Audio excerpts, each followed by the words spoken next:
Kayo po ba mga bossing ko ay isa sa mga nakakapansin na parang paborito kayo ng kamalasan?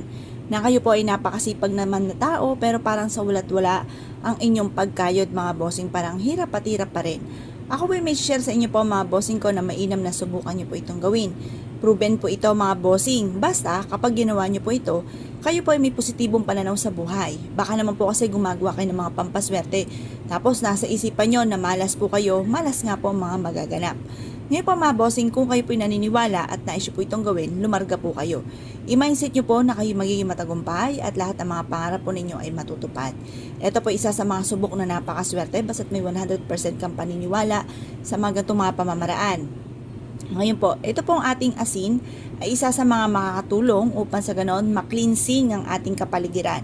Lalo-lalo na kung parang pakiramdam nyo ay parang kakaiba na parang paborito ko ng kamalasan, na puro mga kamalasan na dumarating, parang hirap at hirap, bagamat ikaw po ay kumayod kalabaw na pero parang sa walat wala ang inyo pong pinagpaguran.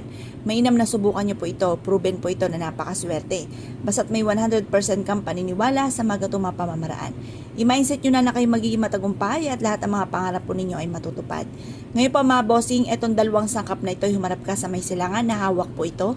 Ito po ay ibulong nyo po sa dalawang sangkap na ito na sa pamamagitan nito magkakaroon ako ng negosyo na dito na ako yayaman. Sa pamamagitan nito ay magtutuloy-tuloy ang pasok ng swerte at lahat ng mga pangarap ko ay matutupad. Mag-wish na po kayo ng mula sa inyo pong puso.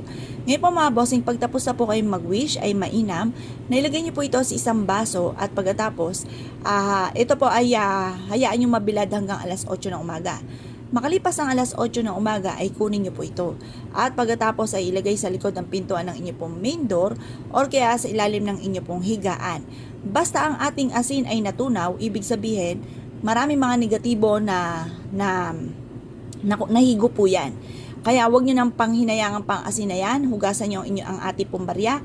At pagkatapos mga bossing ko ay hugasan nyo mabuti, sabunin nyo po at ibilad sa sinag ng araw mga bossing ko yung baso na pinaglagyan po ninyo. Tapos gumawa muli kayo ng ganito mga pamamaraan. Ang asin mga bossing ko ay natutunaw po talaga po yan, lalo na kung napakainit. Pero ito po mga bossing ko sa akin, ilang buwan po na nagtiis ako na pinapalitan ko po siya. Tapos yung huli hindi na po siya natutunaw. Parang sa una lang. Tapos pero yung ibabaw ng asin naninigas. Ngayon po mga bossing, basta ang ating pong asin ay inyo pong aalagaan lamang na hindi natutunaw at laging malinis po yung ating asin, tuloy-tuloy po ang swerte po niya. Mararamdaman nyo naman po yan kaagad eh.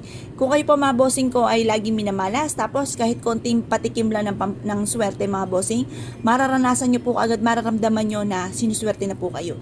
At mabilis po ang talab po nito. Basta focus ka lamang at pagtapos nyo pong mag-wish, i-mindset nyo na kayo magiging matagumpay at lahat ng mga pangarap po ninyo ay matutupad.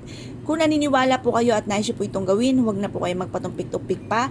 Subukan nyo po ito, proven po ito na napakaswerte. Kaya kung kayo paniniwala mga bossing, good luck bossing nyo po lahat.